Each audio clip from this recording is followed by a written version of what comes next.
So in Singapore, 9 out of 10 Singaporeans own their own homes. We are in a very high ownership sort of like situation around the world.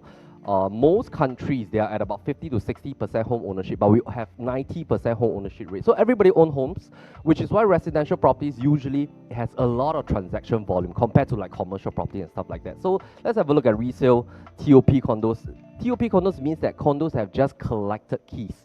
So you have bought from developers about 3-4 years back. If you're collecting your keys, this is what we classify as TOP condos.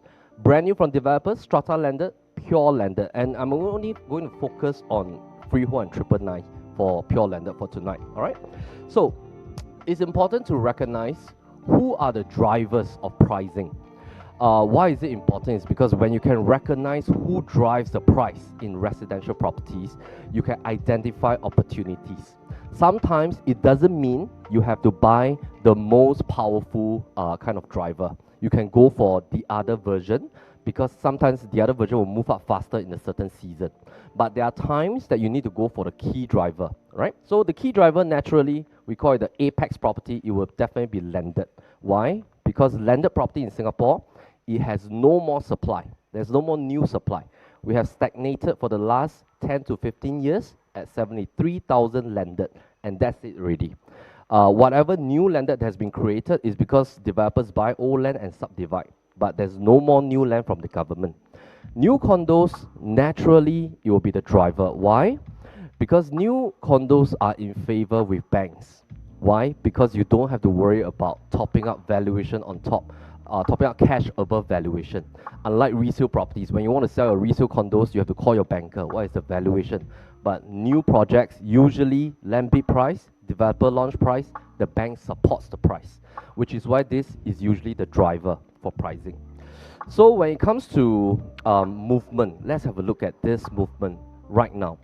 So usually we want to track back what happens in the last 4 years. So last 4 years in 2020, these were the transacted per square foot pricing. Okay, so new condos average in 2020. This was the year that we sort of came out from circuit breaker. This was at about 1,008 averagely for all the new condos. And then when we look at resale condos, it's at about 1,002. TOP condos that have just gotten keys about 1,005. And then you have strata landed here, and you have pure landed. Pure landed is based on land PSF. This is based on strata build-up. Okay, but landed, my own opinion or forecast in the next few years is that now, later as we look at 2024, this is inching towards 2,000 plus over dollars per square foot already for land, averagely. What's going to happen is that people next time are going to talk about build up, not on land anymore, just like shop houses. Later I'll share a little bit more, right? So once 2020 sort of like settled down after COVID, what happened in 2021 was that 2021 was the year with a lot of transaction volume. So prices start to move up very quickly. New condos went to 2,000. This one start to catch up a little bit. It's important to note the gap over here, because sometimes if the gap is too wide, it means that the one at the bottom will start to catch up faster.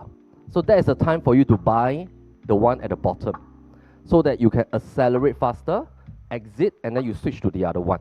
All right. So this was the pricing in 2021. You can see that compared to just now, landed also went up, strata also went up, but the key growth actually was this one for new condos. Strata actually went up a little bit. And then when we went to 2022, this was what happened in 2022. We hit like a new high.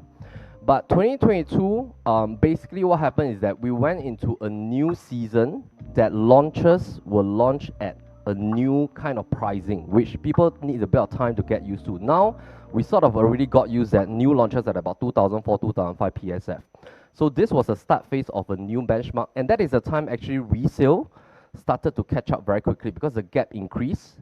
So in 2022, there were a lot more resale condo transactions. They start to catch up because people were noticing that, hey, there's a difference of $900, maybe I should get this. So that in the next 3 years, this will actually move up faster because there was a lot more volume over here. Strata was quite laggard.